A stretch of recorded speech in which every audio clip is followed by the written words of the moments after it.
put in headphones so we have desktop audio sound. But we've got a couple of minutes before people tend to show up anyways. So the audio mixer, let's double check the desktop audio. Okay, but you're probably getting a reverb from the mic. So, hello Rajat! How are you? I'm just getting my sound.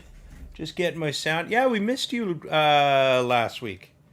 Just getting my sound set up so we don't have some reverb in the... there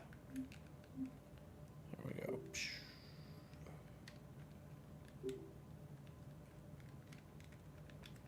Settings. What's new? What has gone on in the last week for you?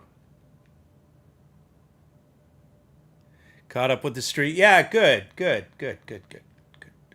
then AirPods Pro connected. So, should do this again. You should hear desktop but no reverb. There we go. Mostly work stuff. Okay. That's good. And then, okay, the announcement is officially live in Stream Elements. Let me get this one more time. Close. Back. There we go. So, might be just you and me. We'll see. Do we have anybody else? Oh, and patio dining. That's right. We are on the road to reopening, aren't we? Ah, Josh! Woo! Excellent. Good news. So, right. So I'm actually in line to get my second shot tomorrow afternoon. So I'm very excited about that. I'll move this over just a touch. There. Now I can still talk with my hands. Okay.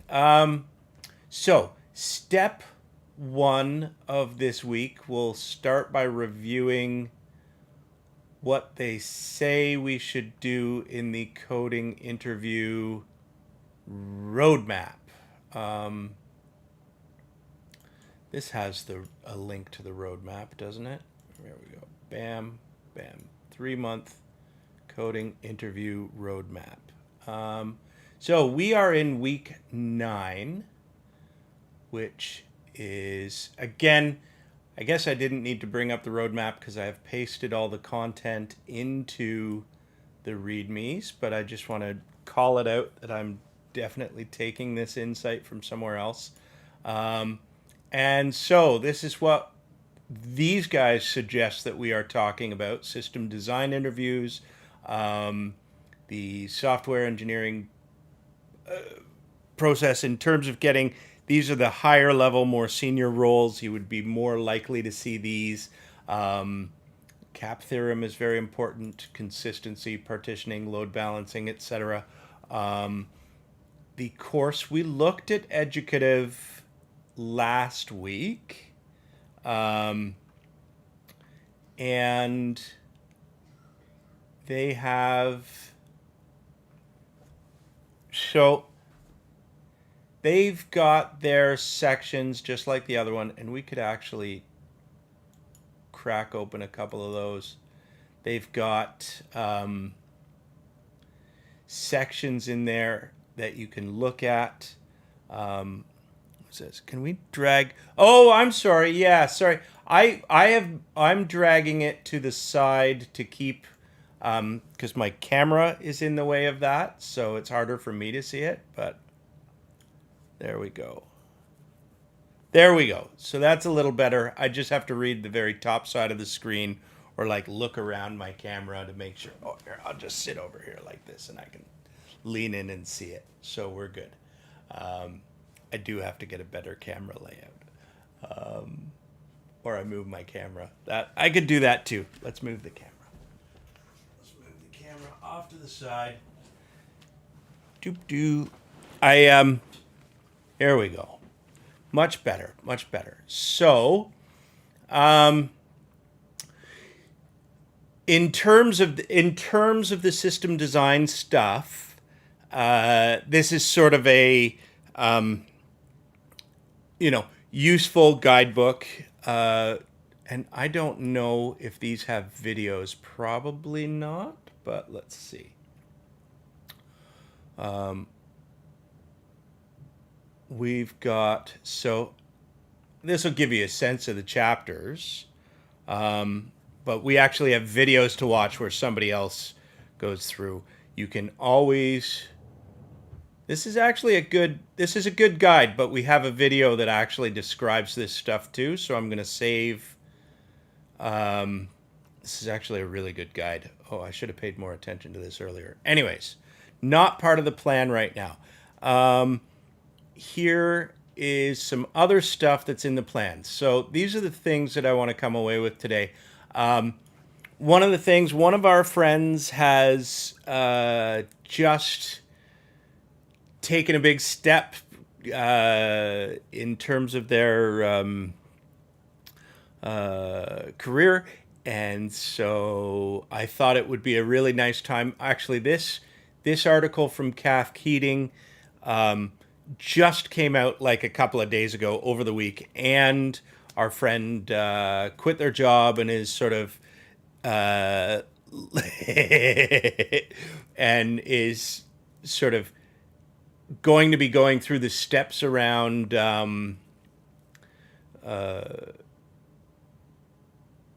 trying to figure out where to move on to for their next role. So I wanted to spend a bit of time on that. Then another new thing that I discovered this week that was really interesting was this world of manager readmes.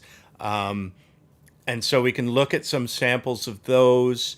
Manager readmes are sort of like, I guess, top tier engineering managers write user guides for themselves from an engineering perspective, and they're really interesting. Sometimes they're like they're a little controversial, but I think they'll be really interesting to explore in a bit. Another thing relative to our friend who is going to be looking for a job, taking a bit of time off in between now and deciding where to start looking. So I want to do a bit of exploration of a place called the Recurse Center, which is a coding retreat. Oh, could be anybody. One of our friends. Hi, Pebs. And then we want to talk about, we've got a whole bunch of like system design interview things. And so that's keeping us on course, but it's, yeah, so it's keeping us on course, but it's also like some of these things are sort of timely and prescient. Prescient? It's not the right word, but anyways, doesn't matter. And a word of warning. I'm not available next Tuesday, so it's a great time. It's the last week of school and everything, so there's a little bit of a summer break. Hey, Glenn! Hooray! Oh, good to have you back, too. And yeah, so I was saying summer break, so I've got, I'm not available next Tuesday. I will be back the Tuesday after that, so we can keep going. And one other thing that we will... Oh, good. Well, that's an extra good reason, too. Wedding. And... Right, so I'm going to start with Cathie Keating, who is... I actually went onto her LinkedIn. So I'm on a Slack channel called the Rands Leadership Slack. And this is... So let's go... Rands in repose is Rands in repose. So let's set the stage. Rands is the online handle of a fellow named Michael Lopp. Michael Lopp is an author who has written a whole bunch of software management books. Also, he was like an engineer at, I think he's currently at Slack. He was an engineer at like Netscape Navigator in the 1.0 days. And so he's been in Silicon Valley doing technology stuff for eons. His books are really good. Being Geek is one that I've previously recommended. These are more if you want to move into engineering management, which we might talk about in future. This might be the Rands Leadership Slack.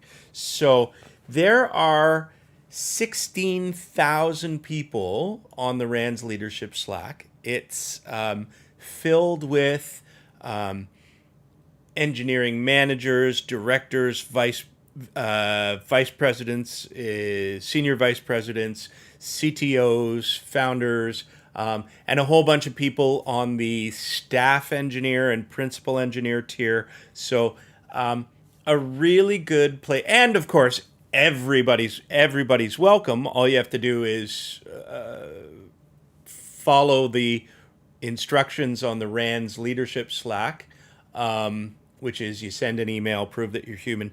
And so we also get on the channel, I've been here for maybe a couple of months, but on the channel you get just direct interactions with very experienced technology leaders. And so it's a really great place to sort of chit chat. One of the users that I've been watching was this Cathie Keating. And she wrote a write-up of her recent engineering job search. Now, for context, she is very senior. I looked at her LinkedIn, and she was a senior developer before I started high school. So like, and then she's just been director, SVP, CTO, founder. So very high end stuff. And her recent search, she went through, this is one of the interesting things. She set up a weighted matrix of all of the places, and you can't quite zoom in on this, but it's a weighted matrix of all of the places that she was applying to. And so I'll scroll down to this part. So she sort of picked the fields that she was really interested in working in, or the factors for every company that she has. So, you know, culture, I like the leadership, I like the work that they're doing, I want to do it, the compensation is on there. And the way she describes it is everybody that she talks to starts at 0 in all categories. And as she talks to them, she will award them additional stars. So as this process goes forward,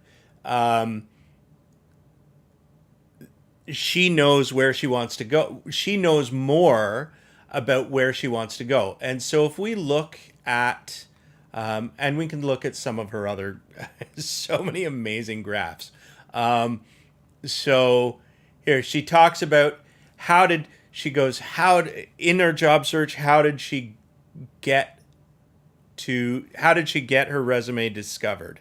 50% referral. Inbound, so the inbounds are responding to recruiters and people reaching out to you, whereas the blue one is applying directly. So it's pretty clear that if the recruiter reaches out to you, or if you get a company referral, you've got a way better chance of getting picked up into the first round of getting your interviews. So good data there.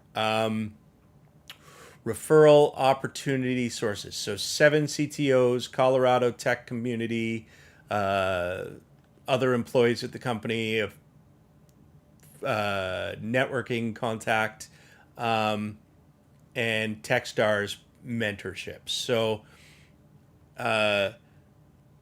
So I think like if you were to take a lesson from this, it's a small sample size, but if you were to take a lesson to this, you want to join meetups and tech communities in Toronto or global, or maybe you hop on the Rands leadership. I'm one of our or one of the sort of expected rules, or not a rule, like a etiquette is that I don't actually rebroadcast any of the content on there, and so if you wanted to see it, you would have to join yourself. But there are a half dozen job postings every day, and it's usually the hiring manager themselves saying, I'm looking for someone. There's a forum on there for the job search, and so people actually just write down what they're doing in terms of their job search. It's a really great community, really great community. Very tech focused, so it's really cool. Anyways, so she breaks down. Nothing particularly stand out here in terms of the size of the company. If you aren't aware, Series A seed money is like, there's 3 or 4 people and they're operating on, a few $100,000. Series A is maybe a million or two. Series B or C is maybe 10 to 20 million. Series D is where it starts. And so those are the rounds of funding. So it's like, Series D is probably still even only, 100 people as a company. But the job title by funding stage, I don't think there's much to learn there. There's a good suggestion. And especially if you are JavaScript interested, then doing participating in that, then you'll have your job postings. It'll be for Toronto jobs. Maybe there'll be things that are more in your junior range, if you are full stack roles. And so yeah, good. So talking about compensation based on the stage of the company, basically. And as we say, so seed money in Series A is typically a very small amount of money anyways, but anybody else is, you can just expect a normal salary. Also, if you are not a director level or higher, you could probably just expect closer to normal salary anyways. Again, so since she's going into leadership, it isn't really important for us to know the compensation by team size or anything. Now, this was an interesting one, though. And part of the reason that I really wanted to highlight this was here she talks about the team lead 2 is also a good meetup group, but small but good for engineering managers. Okay, that's interesting. Maybe I should copy some of these onto our guide. So week 9. Let's go to week 9. Lessons week 9. Edit.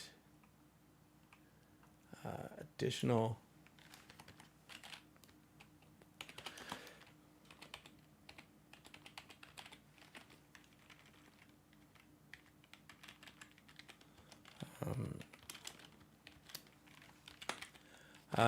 This is a Toronto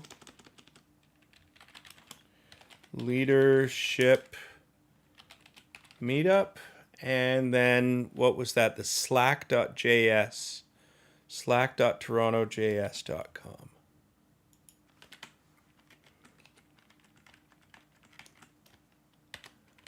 Actually, okay, Toronto.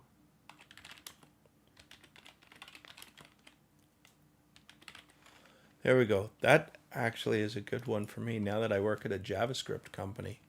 Where were we? So this was the interesting one to me.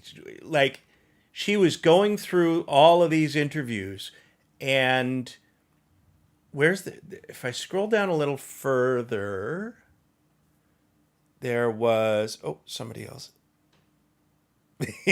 Not really. I was C sharp before.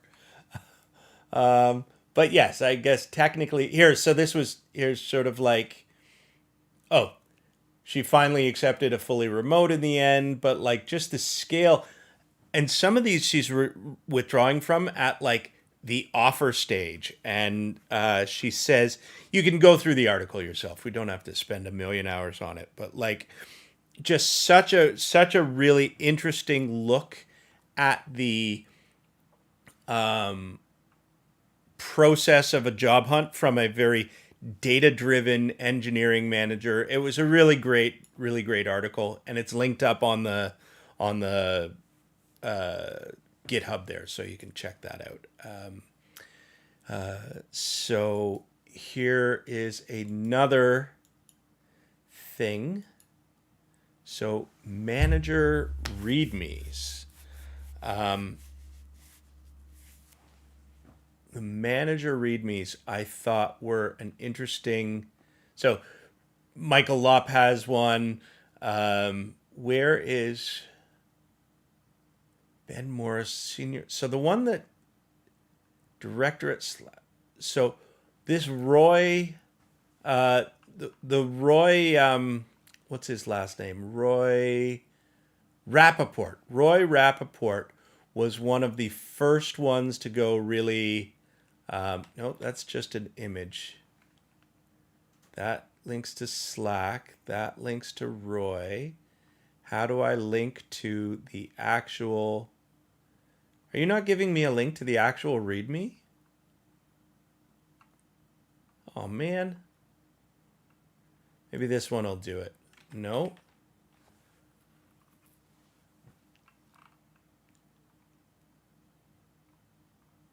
Well, maybe this one. Well, we'll have to look at this one. Yeah,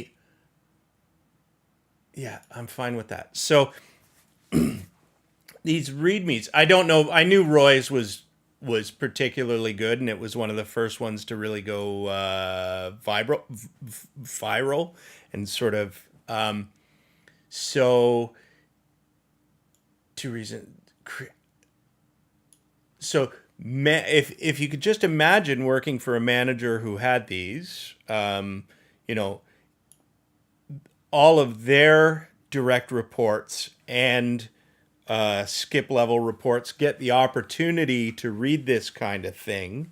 And it's just this sort of presentation of who they are, and, they tell you things like, they tell you things about how to set up a one-on-one with them.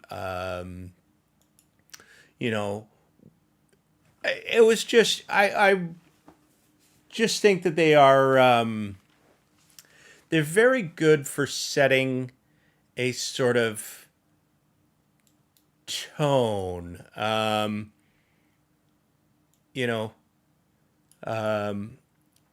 can I help? How can I help you?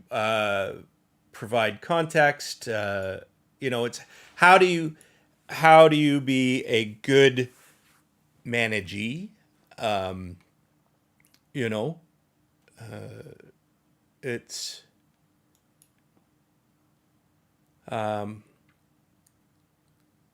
anyways. I think these are useful. I think they're interesting. One of the major criticisms I've seen now,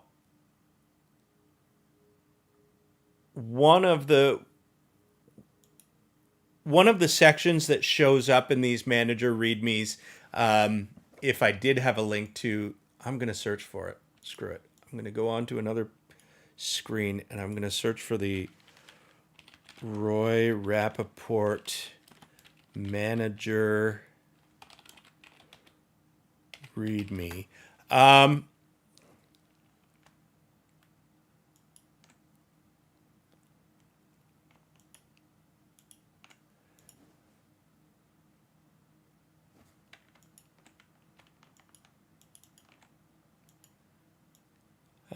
This might be. This isn't the one that I read, but it's good enough, I think, because. Okay. You know, the goal of the document is introduce the manager as a human being, answer some frequently asked questions, and set some expectations as an employee. What is, and there's,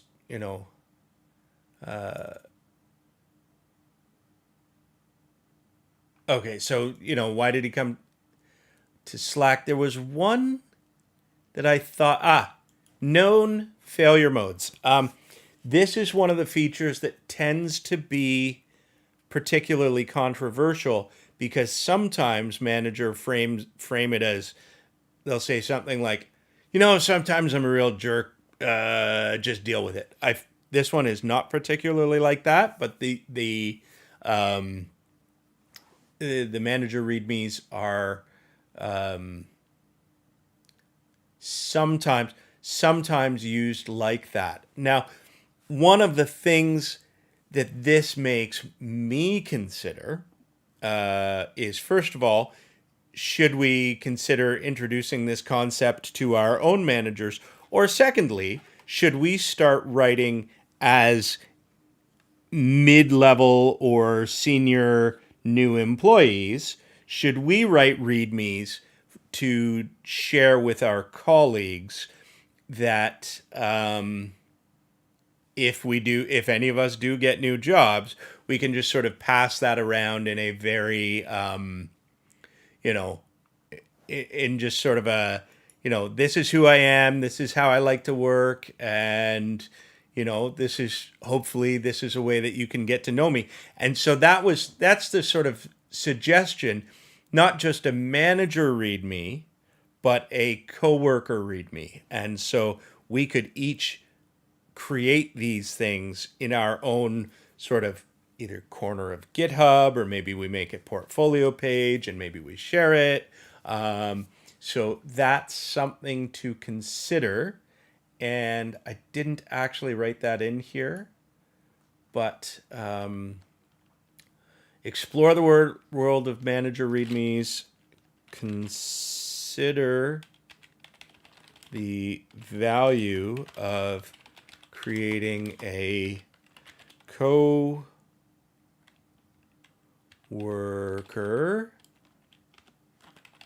readme.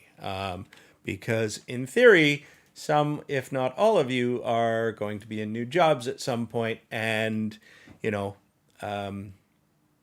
anyways, I thought it was, I think they're interesting. I think they're worth reading. I wish that one had a link to Roy's. Roy's was the best one that I had seen. I haven't gone through a lot of them. Anyways, yeah, fingers crossed. You're starting in earnest, I guess, in 2 weeks then. Or do you have a honeymoon as well? Are you taking off to go around? I don't know. What do you do? What do you do in a pandemic? All right. Oh, Muskoka's good. That's good. You can be far away from people. You can relax. You can connect. That's really good. Okay, so consider the value of creating a coworker. And then we want to talk about Recurse Center, which is something that I've found out about this from Rands as well.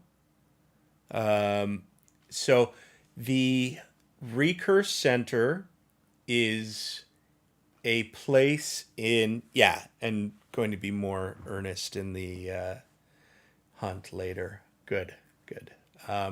So the Recurse Center is in New York City, and it looks like, any type of place we've seen for meetups in Toronto. But what they do is they are a self-directed, community-driven educational retreat for programmers based in New York City. And so this is really a really interesting system where programmers who are maybe just a bit at the, they're just done. They just want a break. They maybe feel a bit burnt out with the shitty job they've been stuck in for a few years. They say, screw it, I'm quitting. And they go to this recurse center and they meet up with other like-minded programmers. They work on and contribute to open source based on what they're interested in. So it's like you just go and you do stuff and you work with other programmers who are just going and doing stuff.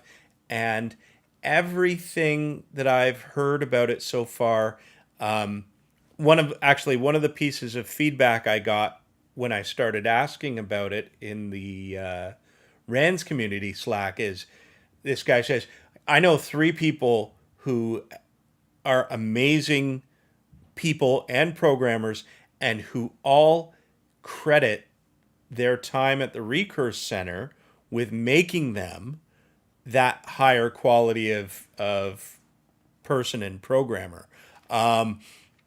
Yeah, I think it is just phenomenal. It's such a phenomenal, and the way the Recurse Center makes their money is they connect they connect companies with their alumni, and so and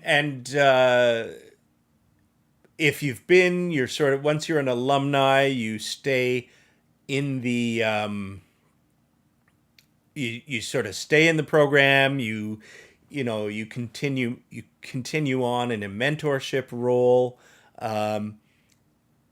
Anyways, so I have actually got a couple of videos with this guy that we're going to watch in a minute. So it's just such an interesting program. See, there's a pair program, and like apparently by doing that, and so they have grants of up to $7,000 for historically underrepresented people. So if you wanted to move to New York City to do it, but some of the things, let me open up Slack because I have a couple of links that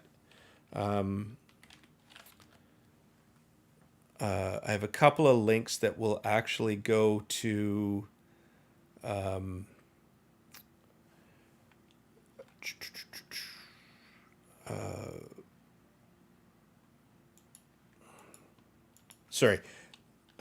Recurse. A couple of links that'll show. So there is a section in the FAQ for international applicants. So I'm not a U.S. citizen. Can I attend? Yes, you can attend all upcoming online. So you can do that from anywhere in the world. 50 countries, 100 cities. So 30% of their anyways, so actually this is interesting. Who comes to, can you sponsor visas? No. But if you're doing it online, you don't need that. And there was one other really good link in this view in channel. Try that. And what is the online Recurse Center like? So I don't know. I guess you can read this on your own because we have a short video with the founder. And let's get chat back up on screen. Coding Retreat. This one is queued up to the time. So I'll start here.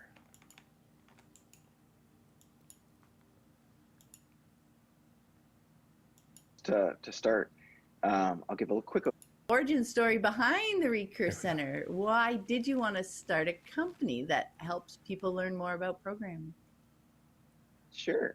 Well, just to start, I'll give a quick overview of kind of what RC looks like and is today, and then I'll step back and kind of walk through how we got there or here. So RC is a self-directed, community-driven retreat for programmers. So what that means is people come from all over the US and also all over the world to spend either 1, 6, or 12 weeks in what is both a highly self-directed but also highly collaborative environment, focused on open source software and becoming dramatically better programmers.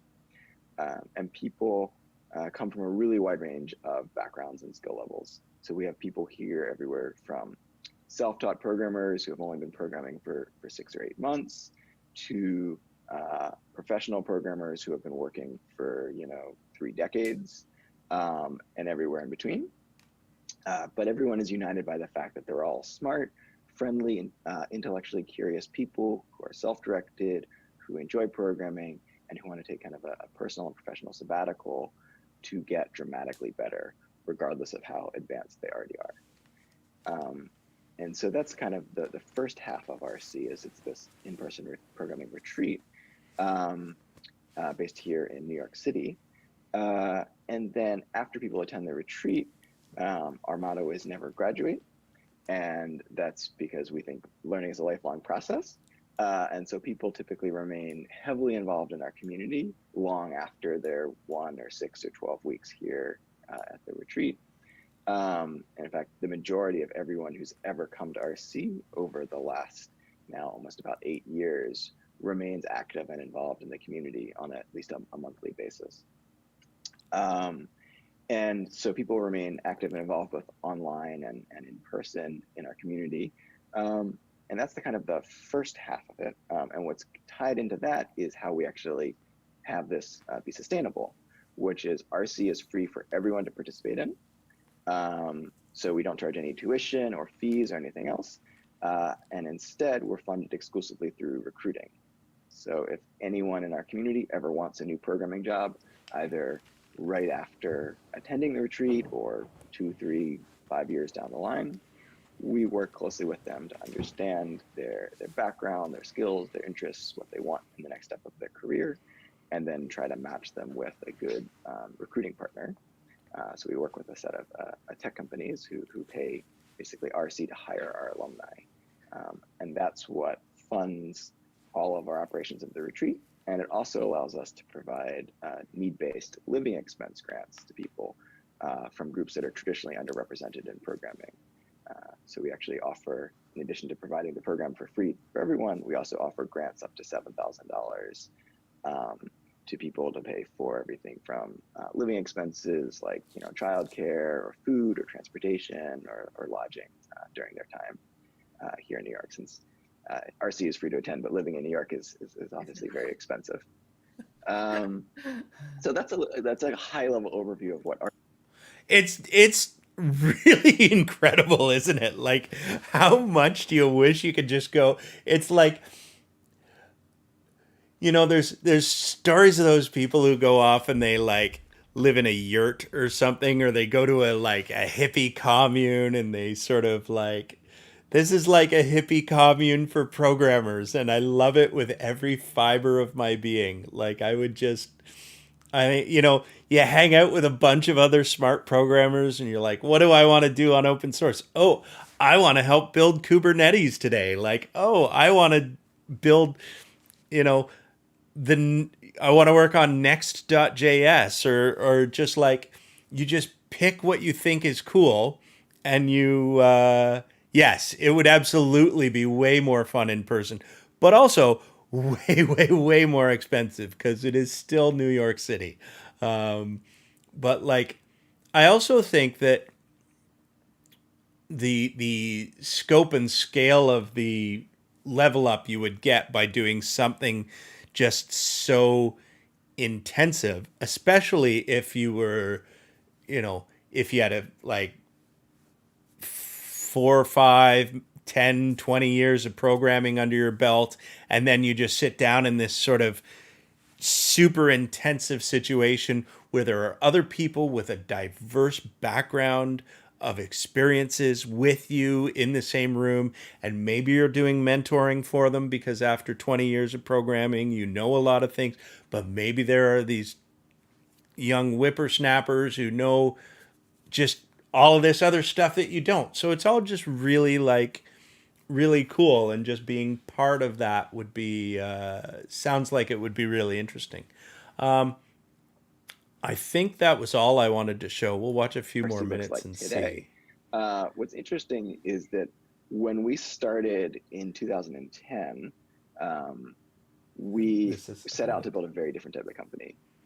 Our initial idea was to build OkCupid for jobs. We were actually trying to build a recruiting software business to do algorithmic matching of people with programming jobs. And we spent about a year on that and related ideas, trying to build software to help companies hire really great programmers. And again, we ran into the problem that really the challenge was not as much with the matching as it was with, it's just really hard to find great programmers in the world, and there just aren't enough of them. And at the same time, my co-founders and I have been discussing how we'd like to kind of start a new type of kind of programming education and community that we had wished that we had had for ourselves. And then it dawned on us, this was about a year into the company almost, that that we could combine these things and we didn't have to wait to do the latter. And so we ran an experiment where we invited just a half a dozen people basically to sit in a room that we got donated by NYU. And we all worked on open source software together. We collaborated, everyone explored what they were interested in. And at the end of that summer, everyone felt like they had really grown a lot and gotten a lot out of the experience. And we realized that it was kind of the first thing that we had built that people really loved. And so even though it wasn't a piece of software, we decided that that's the thing that we should focus on building. And then so for the last 8 years, we've just kind of continued expanding that of building RC from that initial kind of half a dozen people sitting in a room together to our current space here in Brooklyn, which is across 2 floors. And we have now about 1,400 alums from more than 50 countries around the world. There we go. So that's about, I think that was, I mean, so yeah, hopefully Toronto opens one, or who wants to go get some space and try this out ourselves? Like, it doesn't start out like this crazy system, this wild system, right? Like we could just do it. Like we're already doing like a weekly meeting. So what if we do, I don't know, do a couple of weekend hangout with friends, and it would be cool. So that was all of this. That was all of this sort of just coding retreat and all of that stuff. So, and it's really inspirational. It's really inspirational, really cool, really worth thinking about.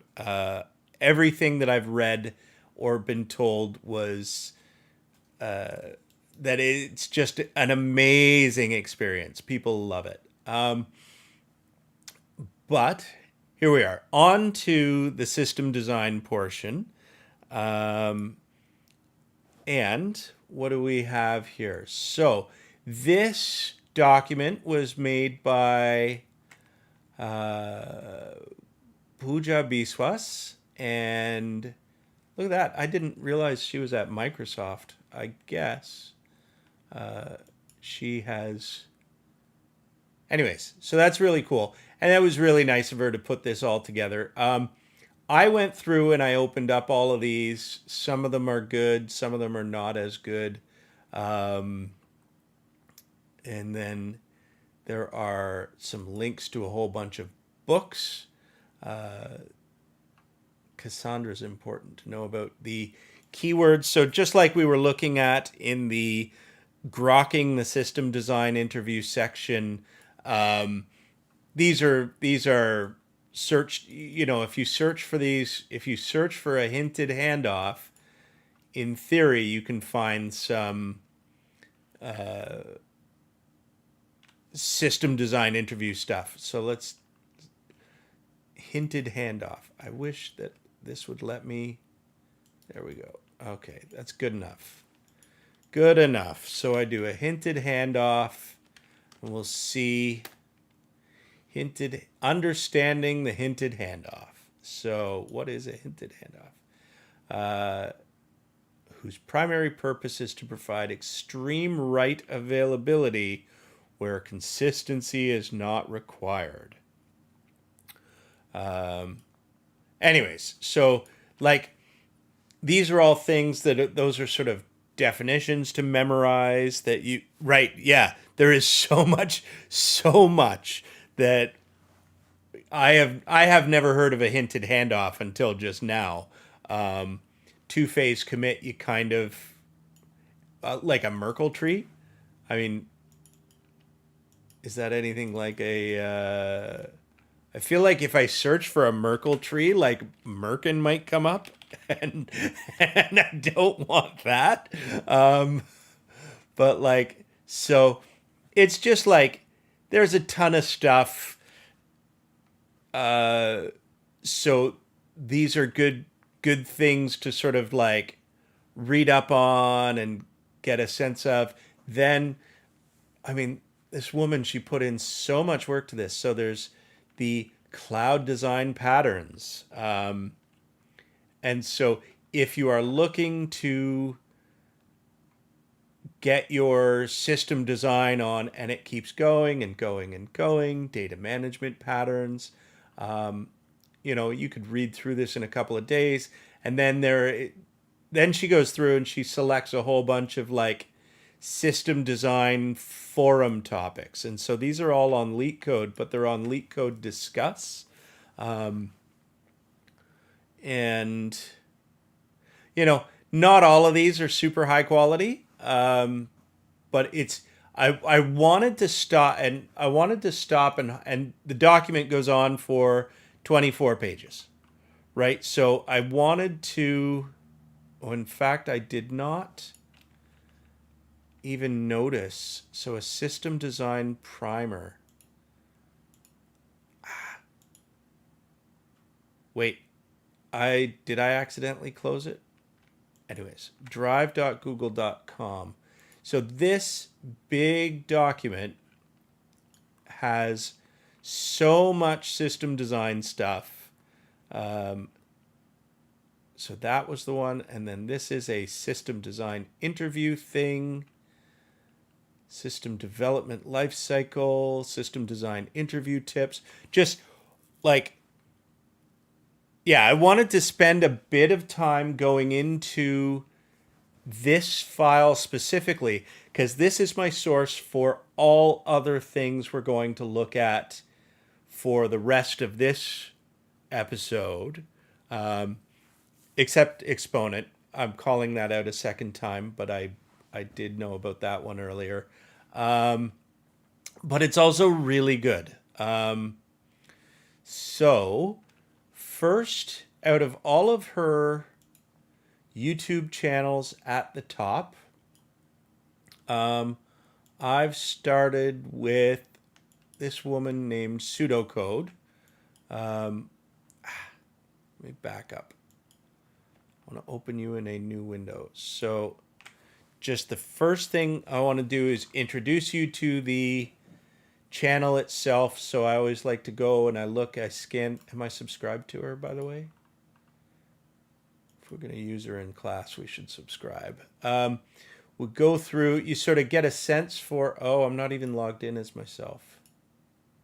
Switch account to, there we go, 152. I'm so famous. Okay. Yeah, so you get a sense. So she's been around for about 9 months. But her videos have good stuff in them for the system design interview. I can't remember which order I wanted to do these in, so I'm going to start with this one, and we'll just watch her stuff. Hello and welcome to Pseudocode. Today we are going to talk about how to start approaching your system design interviews.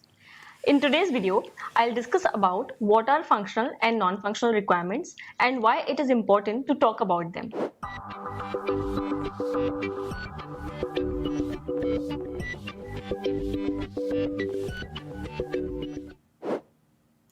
Since we have always talked about the building example, in case of functional and non-functional requirements as well, I'll try to use the same example. Now, as soon as a system design interview starts, you are given with a problem statement like design Twitter or design tiny URL, etc. The first step that you have to do is to try to figure out what are the functional and non-functional requirements. Now, before we dive in, let's see in context of building example, what would be functional and non-functional requirements. Let's say a building has to be constructed. If that building is a building of a hospital, the functional requirements would be to have certain equipments, certain amount of entries and exits, and the way patients can get into the building, etc. If it's a hotel, the functional requirements would be to have certain amount of rooms and certain amount of luxury available in those rooms. Right? This is the example of functional requirements, which means a system or a building, how it is supposed to function or what are the functionalities or features it is supposed to provide in order to fulfill the user requirements. So these are the functional requirements.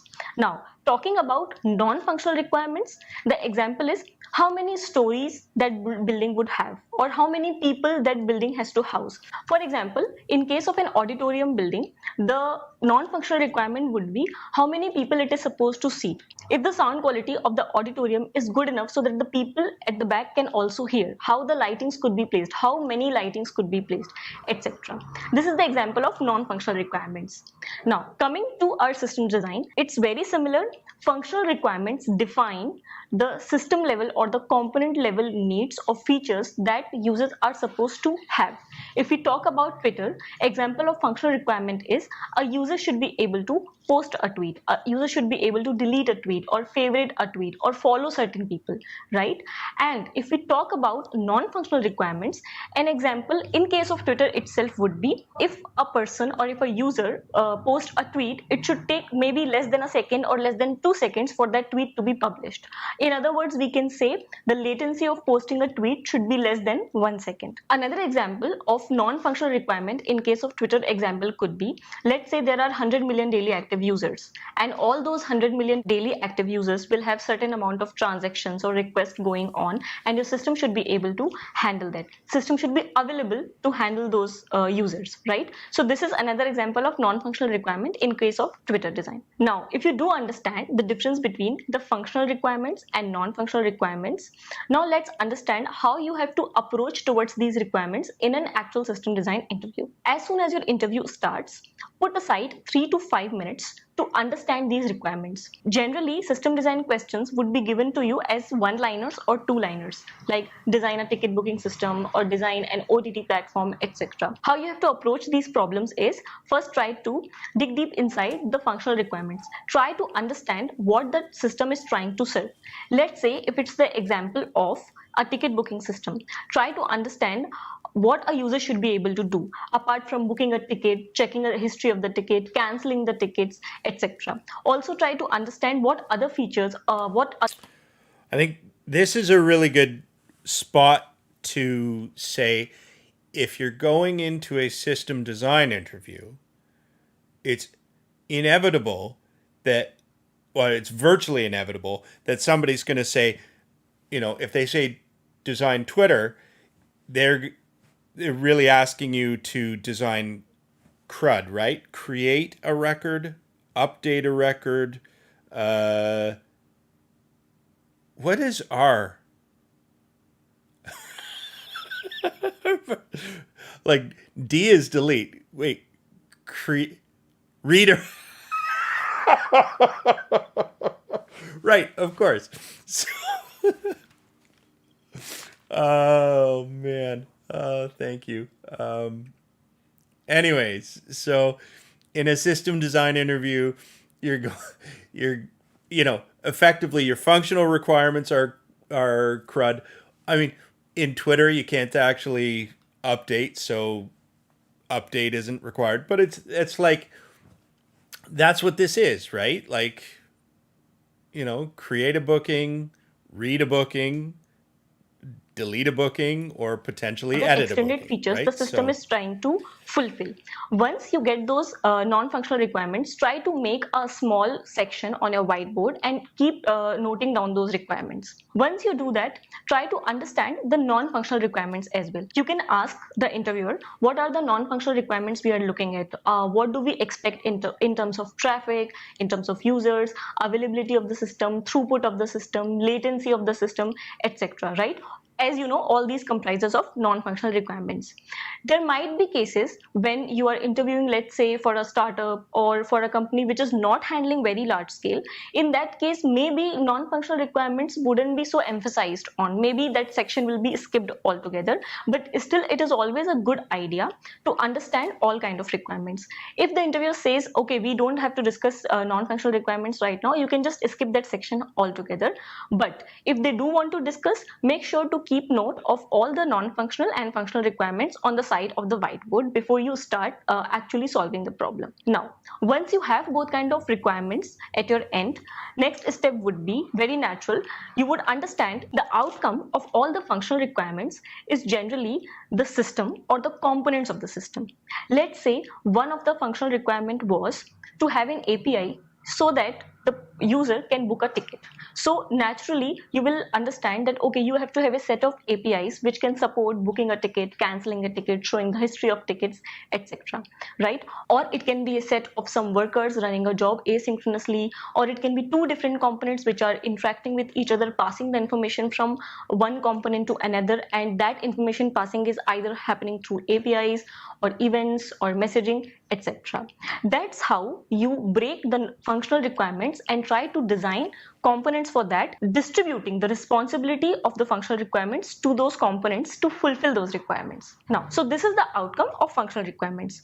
When we talk about what is the outcome of non-functional requirements, generally the outcome of non-functional requirements can be one of the follows. Either you try to estimate how many users or how many transactions per day have to happen, and then you try to choose resources on the basis of that.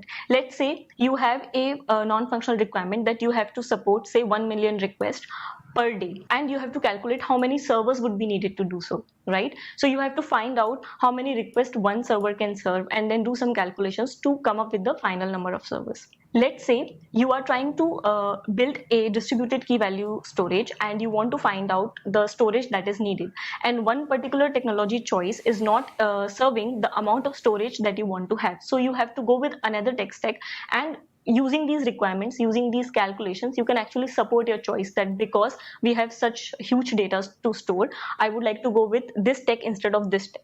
So non-functional requirements through capacity estimation can help you make these decisions of different tech choices. Right? One more example is, suppose one non-functional requirement says that the system needs to be more highly available rather than consistent.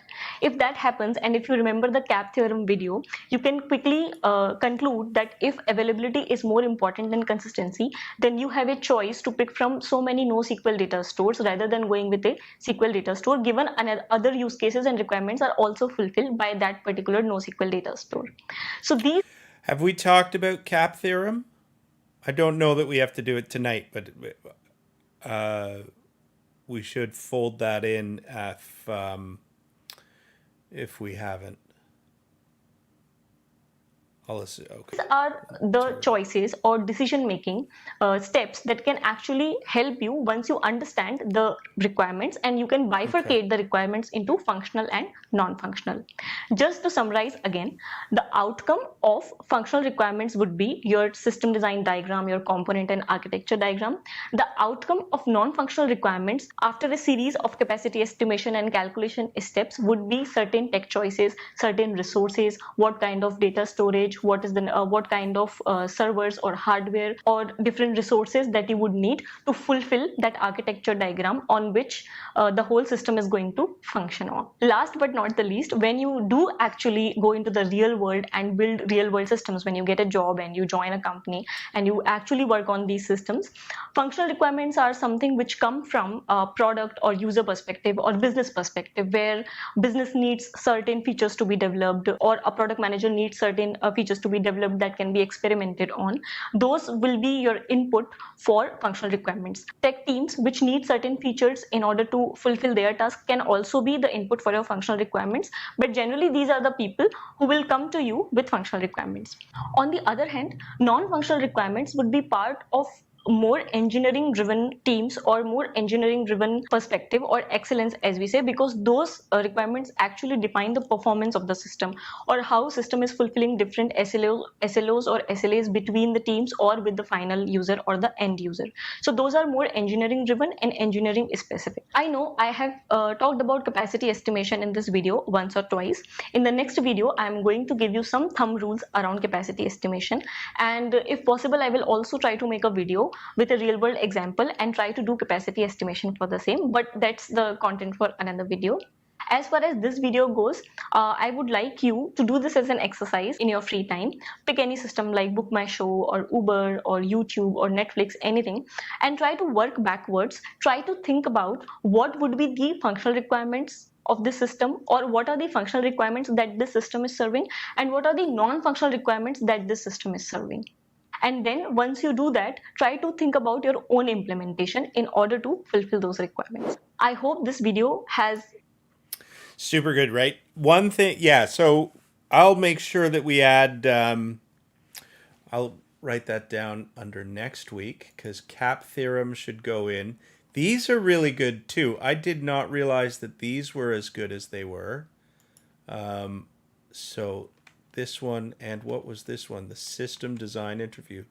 These two get stars. Stars. Look at that, 100. Anyways, those are really cool. Lesson plan.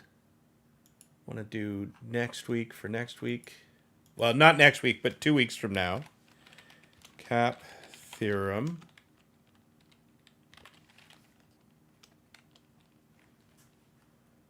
Did I spell that wrong? It's probably an E. Anyways, so and one more thing.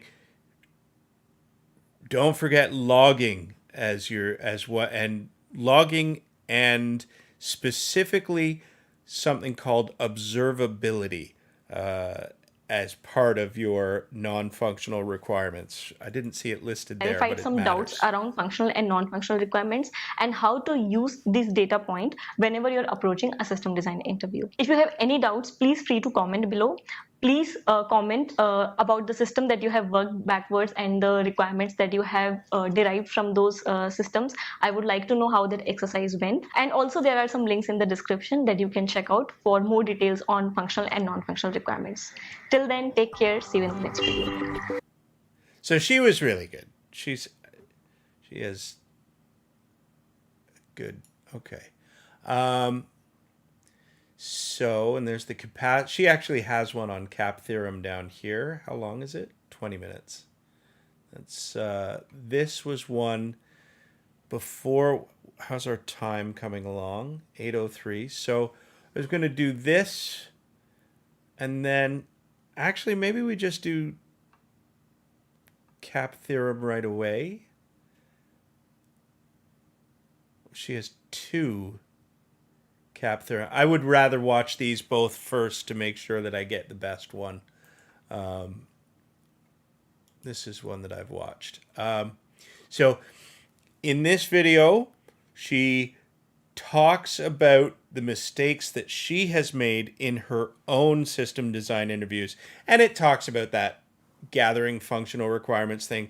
But I think by looking at her list of screw-ups, it sort of gives you a really good sense of what the structure of the system design interview is that you should go to, or that you should. Hello and welcome to Pseudocode. You'll see. Today we are going to talk about 5 mistakes that you should avoid while you are giving a system design interview.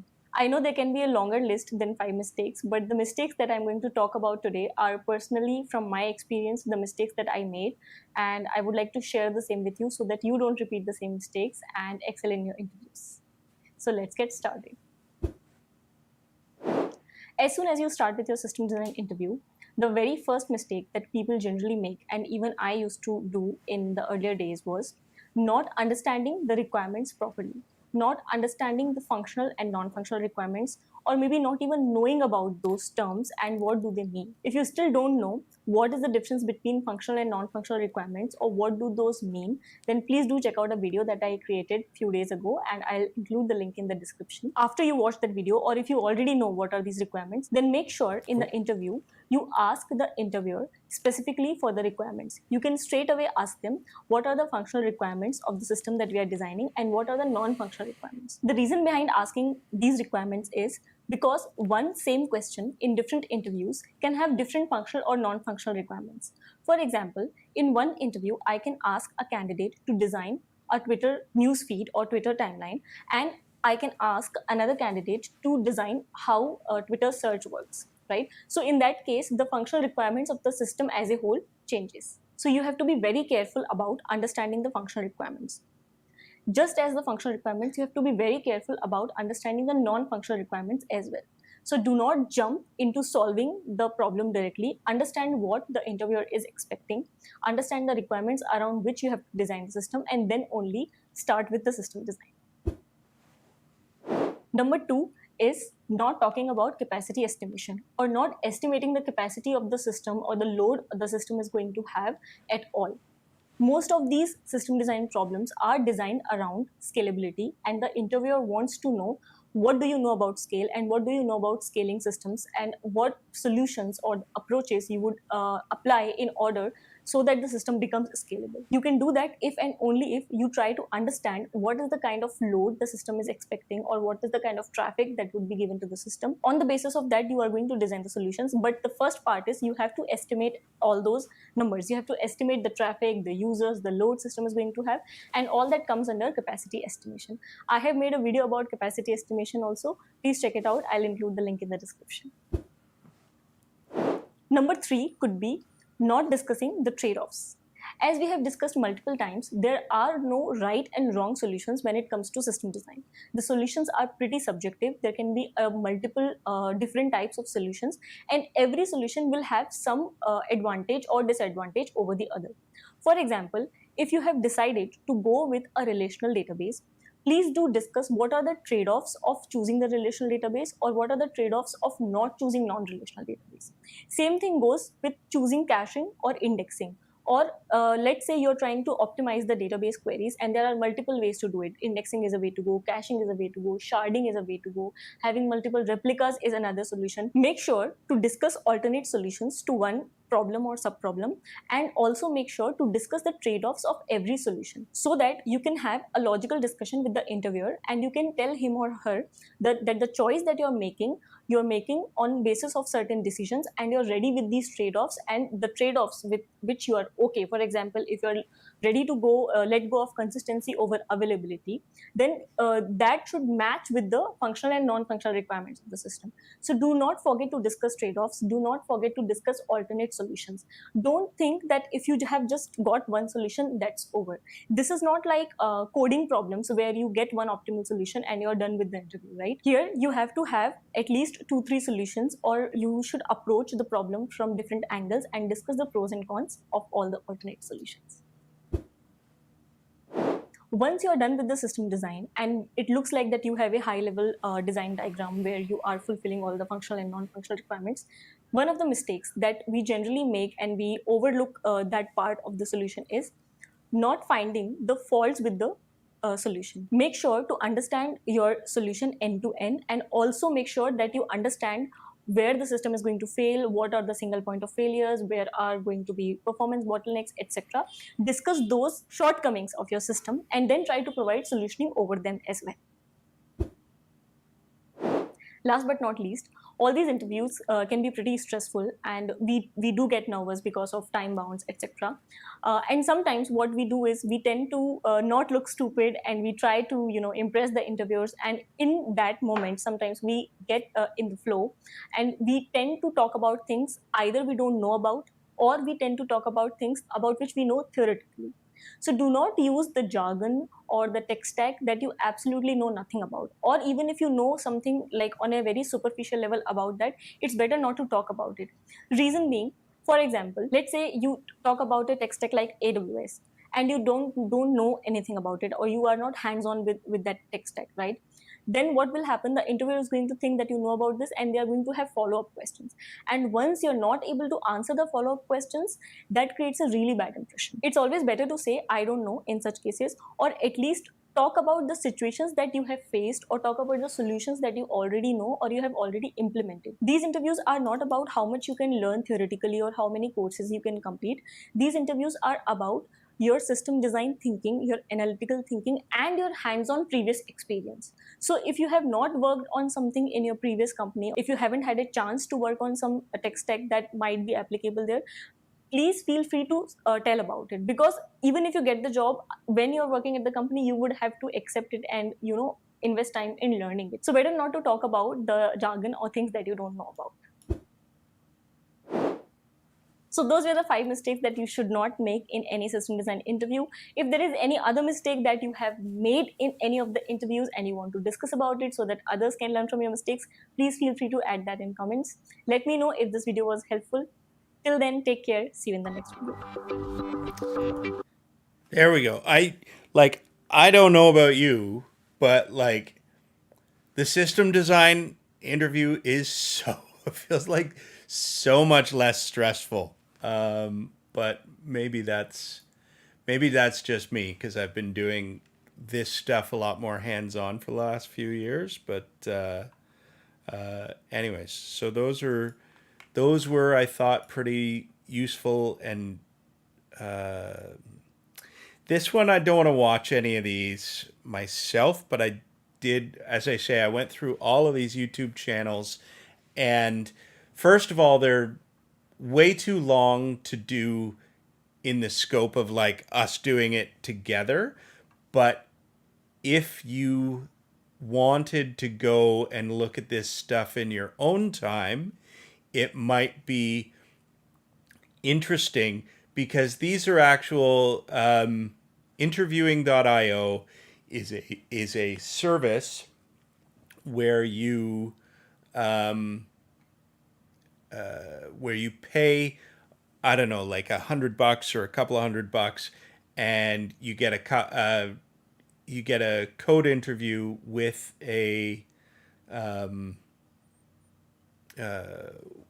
with an established engineer from a Silicon Valley company. And so you can actually open so Tusum we did ourselves. Hello. Hey, how's it going?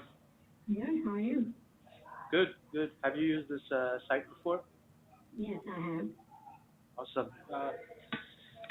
Cool. Sorry, I'm just trying to get my headphones working right now. It's on Bluetooth. Sorry for the delay. I just want to test something real quick. Uh-huh. What's going on? How would you go about finding any two? Anyway, we're not going to do the whole thing. I don't want to follow down the rabbit hole of this stuff, but I mean, so the interviewer is ostensibly an actual employee of LinkedIn, and they are conducting a code interview in the style that they would be expected to conduct via the hiring practice, and the interviewee is somebody who's like, oh, I want to, and so here they go. I will go ahead and click their link. Already a member? No, I just want to see. I don't want to sign up. I just want to see what their website says. Anonymous technical mock interviews with engineers from Google, Facebook, and other top companies, and give it a try. Where does it say how much it costs? Maybe I'm wrong. Maybe it's free. I don't think so. How would they make money? Give it a try. How it works. Book mock interviews whenever you like. Meet with your interviewer for virtual, fully anonymous sections. Get detailed, actionable feedback. There must be a cost.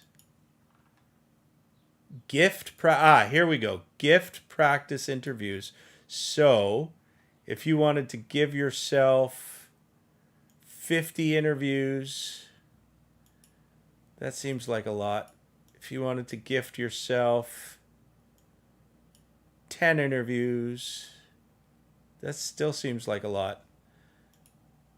4. But anyways, you are effectively paying an hourly rate. So $120 US dollars per hour is, in theory, if each of these interviews is an hour long, that's a bad one because it's only 35 minutes. I would not be happy with. But like many of these things are an hour of time. And so you really are, if you are directly hiring somebody like to do this, then, they deserve to get compensated. And interviewing.io deserves to take their cut as well. And so it's like, I'm unlikely to do that, but you could definitely watch the videos, which is why they are linked up right here. And then 8:16, the week is system design interviews. So product managers, engineering management, these are interesting. So I think we did Reddit's homepage. I wanted to see so the videos will go home or go to their playlists, and system design interview prep.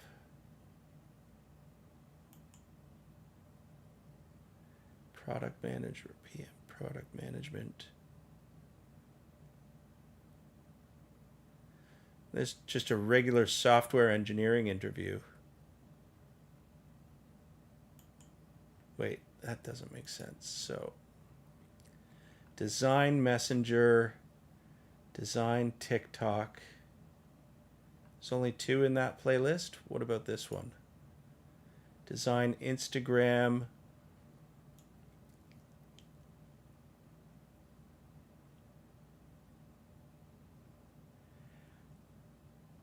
Have we done the design Instagram?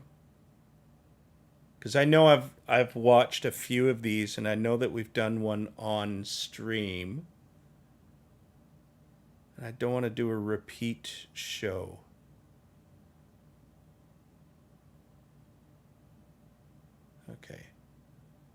Okay, we'll do design Instagram. How to build Instagram. And if it turns out that we've already done it, let me know. Hey everyone, in this video we're going to be talking about how to build Instagram. So we're going to be going through a system design interview question. This is similar to the kinds of interview questions you might be asked at companies like Facebook, Google, Amazon, etc. And today we'll be going through sort of an example of one of these problems. I'll be giving sort of an example answer, as well as talking about some of the strategies and tips I would use to answer this question. So yeah, before we begin, what I would typically do is take a moment at the beginning of the interview to sort of really understand the question and the problem, and then go through some of the requirements and features that you think you'll need to be able to build. This is a good opportunity to brainstorm some features and think about the scale of your application. So let's imagine we're trying to build Instagram, we're trying to build sort of a reduced feature set, but we're trying to still think about scalability and building something that will work reliably. So yeah, let's talk about our requirements. So we are designing Instagram. Let's think about the requirements of our system. So let's say the first one is going to be that we need to be able to upload images from a mobile client, like a phone, iOS or Android. Our second requirement is going to be that we need to allow users to follow other users so that they can see content from other people. We'd also like to generate a news feed or sort of a feed of images and display that to users when they visit the app. and we maybe won't get into sort of a super complicated feed, but at least thinking about sort of the API to request that feed and how we would ensure that that is generated reliably. And then the last thing is we do want to think about scale. So let's imagine that we're working with, or we want to design a system that's going to scale up to support 10 million users. Great. So these are our requirements. This is something I would sort of flesh out and discuss with the interviewer and make sure I understand sort of what each of these things means and sort of what their requirements would look like. So you could sort of dive into each of these things and get more specific around like, okay, well, what is a mobile client? Is that a native app or a mobile web? Do we need to support other platforms? Are we concerned about certain constraints like network or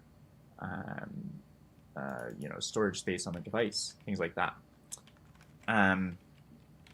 Getting into the other ones, users following other users, we can get into sort of what that model looks like, which we will do. Generating a feed of images, we could talk about what is sort of the expected latency of getting the images, how often should it be updated or should the content be fresh, and does that include only people that you follow or some sort of explore feature. And then lastly, talking about scale, there's a lot we can get into here, and this is what we'll start with first. This is always something I like to do at the beginning of thinking about a design for a system is ultimately what sort of scale do we need our system to work at?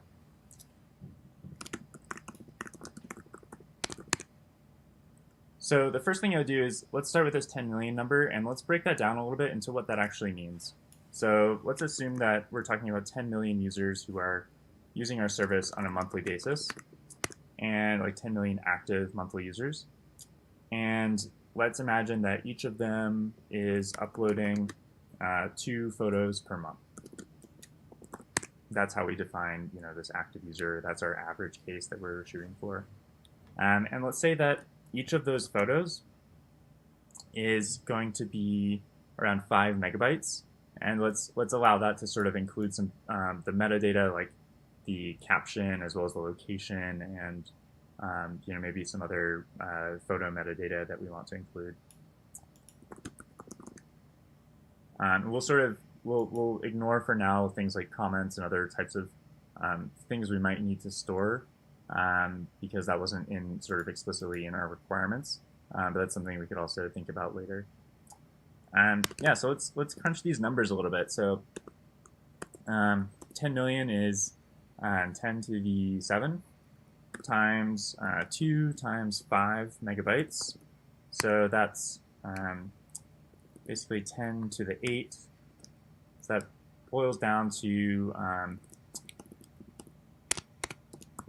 100 million megabytes, which is 100 terabytes per month. So times a year, we're going to be looking at 1.2 petabytes of data. So that's a lot of data. So obviously this is, and that's only going to grow over time. So this sort of doing this exercise sort of informs just how much traffic are we going to have, what are our storage requirements going to look like, and what sort of systems should we choose to support those. And so since we're talking about a lot of photo data here as well as metadata, we know that just sort of looking forward into our system, we're going to have to be thinking about different ways to store those types of data and how to do it in a way that's reliable and efficient. So let's look at that. The next thing I would do before we get into specific components of the system is I like to sort of take a step back and think about the API or the data model of our system. So in this case, let's start with the data model because I think we know clearly which things we need to store in this case. And then we can talk about the API a little bit later. So what I'm going to do is I'm going to just create, we know we have 3 different data types basically that we need to model. There's the users, there's the photos they're posting, And then there's sort of this user following model as well, where we need to store sort of this relationship between different users. So what I'm going to do is I'm going to sketch out those three sort of database tables. And I'll also talk about sort of the kinds of database I would choose for these different types of data. So let's look here first. Let's make this our user table. We'll make one for photos, and we'll also make one for followers. So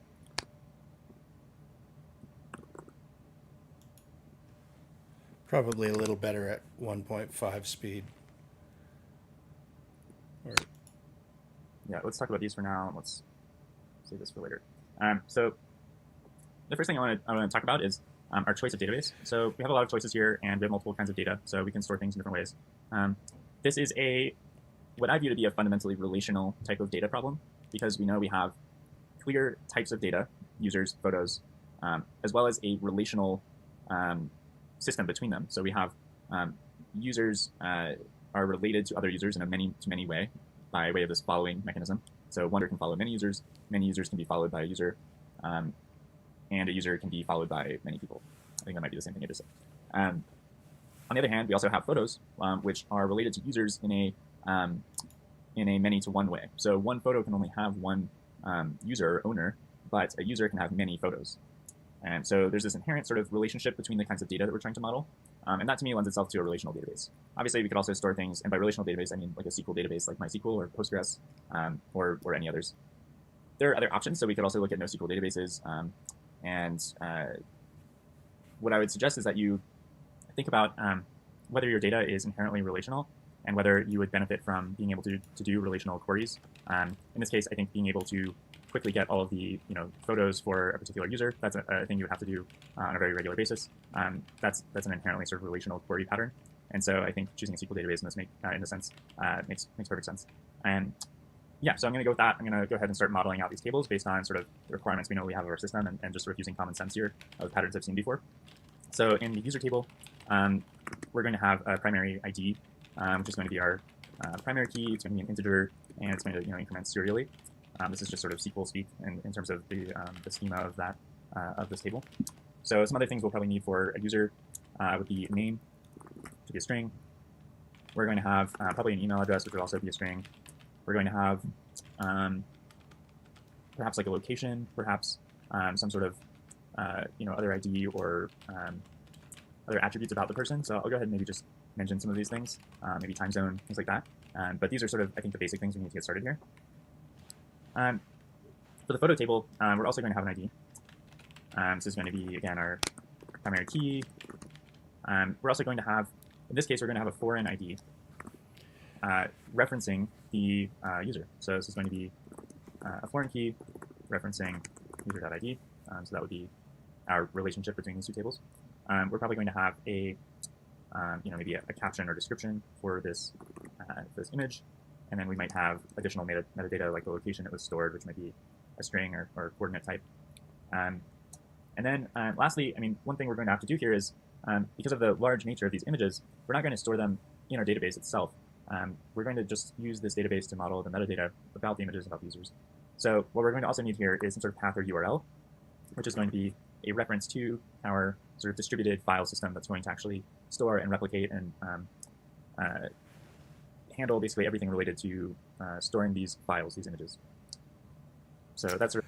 I should take a break to mention that this is actually the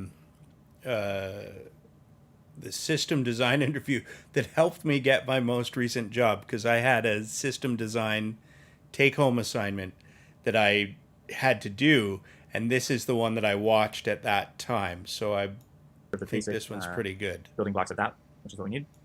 And then lastly, I'm going to talk about sort of the model for building followers. So in this case, it's actually pretty simple. We could actually just have two columns here. There's going to be user 1, essentially, and user 2. And these are both going to be foreign keys referencing one user and the other user. And what this table does essentially is it's just a relational table that models one direction of someone following. So user 1 can follow user 2 without user 2 following user 1. So we might call this, in addition to calling this user 1 or user 2, we could call this like from and to sort of model this single direction relationship. This is a little bit different than Facebook, where friends are inherently bidirectional. So just something to keep in mind as you're thinking about this relationship. Great. Okay, so now we have sort of our basic data model in place. Let's talk a little bit about the overall system and the high-level components that we need to sort of bring all this stuff together, keeping in mind the sort of scalability and requirements that we laid out at the beginning, as well as the features that we need to support, namely having users upload photos, having them be able to follow other users, and getting to see this news feed of images that have been posted by their followers. Moving on to that, let's talk about each of these components. So at a fundamental level, I'm going to start with the database, since that's what we were just talking about. So this is going to be our metadata database. In addition, one of the important pieces here is this idea of the image paths that we're storing in the photo table and where those are going to be stored. So we're also going to have in a distributed object storage mechanism, and this is something like S3. So we'll leave this a little abstract, but basically what we want to do is use a distributed file system like S3 that's going to store and replicate our data in a reliable way. And then we're going to store the reference paths to files that are stored there in our metadata database. And that way we can have a separate reliable place to upload images and reference them that will be accessible and fast. And there's a few ways we can sort of improve the efficiency of this, which we'll get into in just a moment. But essentially, there's sort of this connection between these two in this way. All right. So next, what we'll be talking about is our application service layer. So we haven't gotten into this yet, but this is going to be the actual sort of core of our system. These are going to be the servers that are responsible for the so-called like CRUD operations: create, read, update, and delete. So this is what sort of serves as the system that's going to be responding to requests from clients, whether mobile or web, etc., and are going to be handling those and then performing operations on the database or getting information and returning it to the user. So this is really the core part of any web backend system. It's going to be often many different kinds of servers for one of these large applications. Typically, the pattern is to start with a monolithic architecture where you build a web app that responds to all the different types of requests that are coming in. And then over time, as your traffic scales up and you find different patterns of usage or different query patterns that are more popular than other ones, or different kinds of requests like operations that have to happen asynchronously or that take a long time to calculate, you begin to start splitting up this monolith into different services or microservices that perform specific operations and can be scaled independently of one another to optimize your server usage. So let's think a little bit about the access patterns that are probably going to happen in an Instagram-like application when we reach the scale of 10 million users. What we expect to happen here is there's going to be a lot more people viewing and reading their feed than there are going to be people uploading. And we need to be able to do both those operations efficiently and support maybe different sort of access patterns that are happening at different peak times of the day. There's all these different sort of usage patterns that we need to be aware of that might affect the way we build our system. So knowing that this is sort of a read-heavy system, we're going to want to have probably not just one database here. We're going to want to have read replicas of this database that will allow us to efficiently read data from them without essentially slowing down our ability to also write data and upload new images. And this will allow us to achieve a higher scalability of our system and just overall like a larger throughput of request volume, since the database and the connections to it are often one of the major bottlenecks of any system. So we're going to go ahead and build our application server here.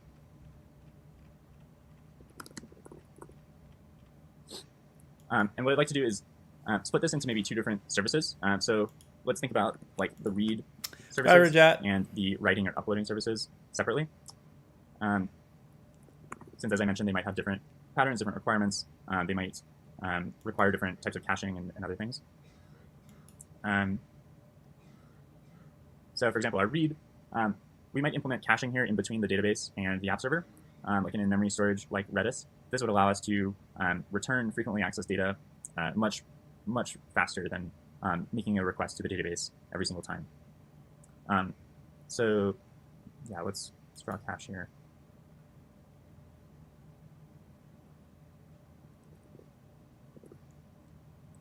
actually going to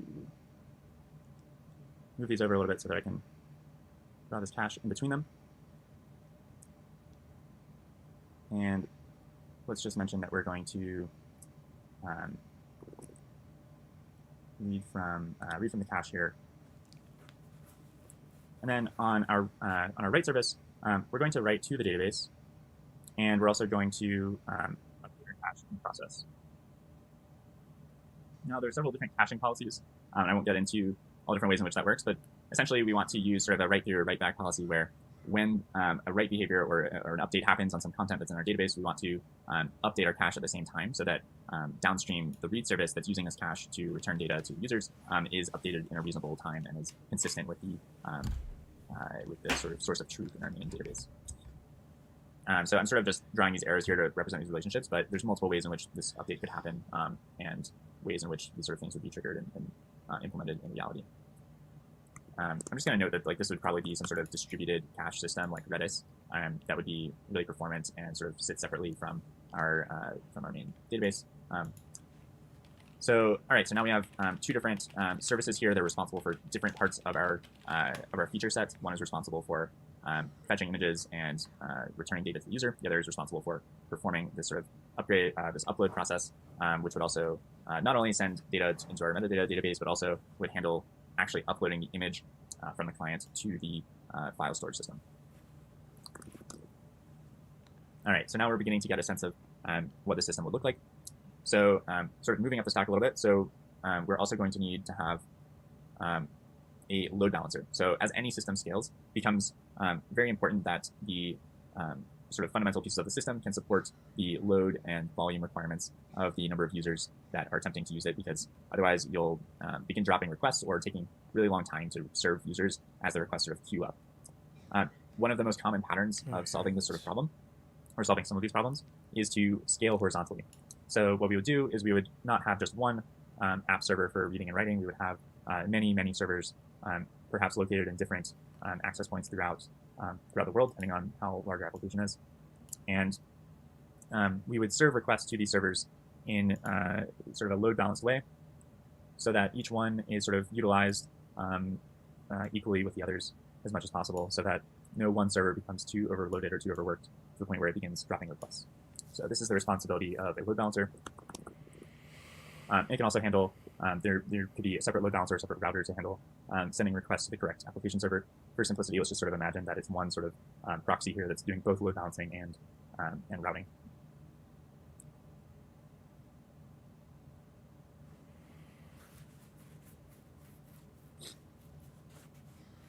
About how our client is going to be making this request. So again, we'll probably have a variety of mobile clients who will be reaching our server through the internet and sending requests that could be getting images, could be uploading images. And so starting from the client, they'll call our API, which will have a different route for each of these sort of features we want to support. Okay. Our request will come to our load balancer, which will be sort of the top level part of our system. It will get the request, it will figure out which service it belongs to, and we'll route it to that service, or one of the instances of that service. And then it will, in the read case, it will figure out, does this user have, it will do all the sort of business logic of figuring out, what image am I looking for? Does this user have access to this image, or is it private? It will look to the cache first to see if it has this image in there. And if the cache is fresh, it will just return the image, it will return the image data or any user metadata that it needs. That response would come all the way back through, get returned to the mobile client, and would then include the path to the image that needs to be loaded. That request would probably be fired off separately, and would then be loaded in a separate request from our distributed file system. And then sort of sitting in between here, we might have a CDN or some sort of distribution network that would make these requests faster by having basically access points in different parts that are sort of closer and make the sort of last mile request latency much faster. In the upload case, when a user is creating a new image, something similar would happen where we would open a connection to the server. It would begin to, I would upload all the metadata related to user and the photo that we're uploading, and then it would handle receiving that image and passing it on into the object storage. As we mentioned, that process would also cause the cache to be uploaded so that new content could be available to users who are making requests. And that's basically it. So the one thing we haven't talked about here is the process by which we would generate sort of a feed of images for each user. And the way I would think about that is that could, in fact, be a process that happens and also gets stored in either this cache or another feed cache. And that process could be managed by this read server or by a separate service. Let's call it. Yeah, I was Well, the wondering feed that generation too. service. This service would access our cache as well as our database. And this would be operating perhaps, depending I'm on going to Google. the requirements of the feed that we want, would be operating on a schedule, perhaps generating a new feed for each user on like an hourly basis. Yeah, would talk to the database, understand which content was new, and would sort of generate these things, which typically would be too computationally intensive to do on the fly for every request. And instead, we can do it ahead of time, pre-compute these feeds, store them in our cache, and then allow the app server that's responsible for getting the feed to then just read the cache results. That's basically how that would work. All right. There's obviously a lot more detail we could go into on every single part of the system. We covered a lot of ground here and talked about a lot of different components. But this is sort of the overall system that I would design for Instagram. And yeah, if you have any thoughts or questions, please leave a comment. And we look forward to making more videos like this if they're helpful. So, no, that's not what I wanted. I didn't want to start running it. But he uses the same drawing service. No, so the difference between that video that we just watched from Exponent and the other ones where there's two people, this one was just the right answer all the way through, and it's sort of like I don't know. I just thought that was another way to look at it. So I don't know. Miro Lucid Chart. I would expect one to have like a purple. I don't know. No purple icon. Anyways, maybe we'll figure it out. But yeah, so the one that I've used is draw.io. I don't know what you've used, Pebs. Anyways, so that's everything I effectively had for the week. Next week is a week out. There is a lot of good resources to oh my gosh, so much content. Oh my gosh. Oh, and Kafka is in there. Holy baloney. This is oh, and don't forget, did you work ahead? Did you do foursome over the week? Is it really hard?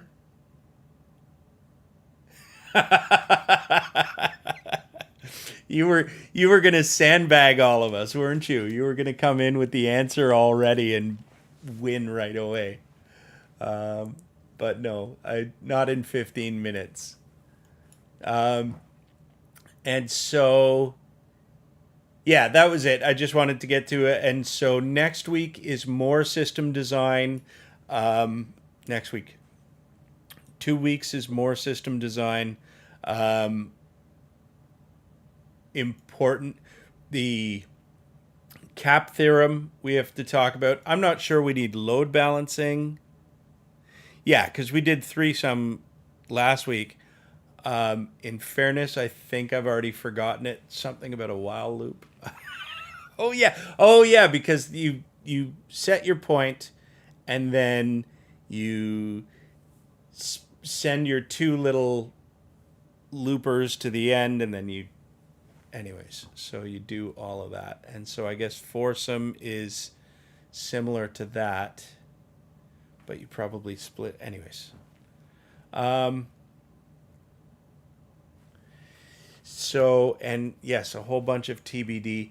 Maybe next week, maybe in 2 weeks we do foursome, and Josh will already have the answer.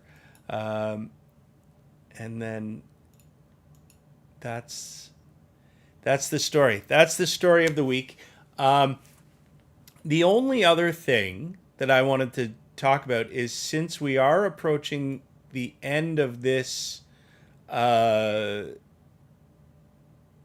series of lessons, I was wondering if we wanted to keep going on something else and maybe doing something in like a book club format. I know that he should be getting married, but I was thinking maybe we do the Rands group is doing a book club on this one right now. I thought that if we went through sort by popularity, so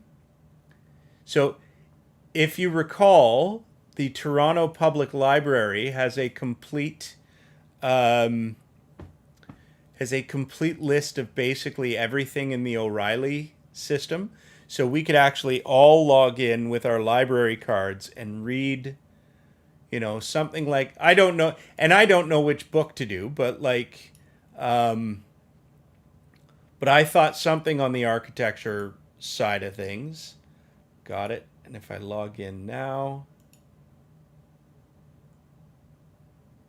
so maybe sort of taking this on as a bit of a, we do a chapter or two a week, and we discuss the content and the notes and go through, think about it. And if you log in to the Toronto Library, maybe design patterns is a really good one, right? Heads up design patterns. We could talk about a different design pattern every week for a couple of weeks, for a few weeks. It's probably 50 of them. It's probably a year's worth of work. But yeah, going through this list, and if you go through and find any books that are interesting that you'd like to do together, let me know, and we could consider doing that. Or I don't know, but that's the week, and next week is more system design, and start thinking about something like this. So that's it. That's the week.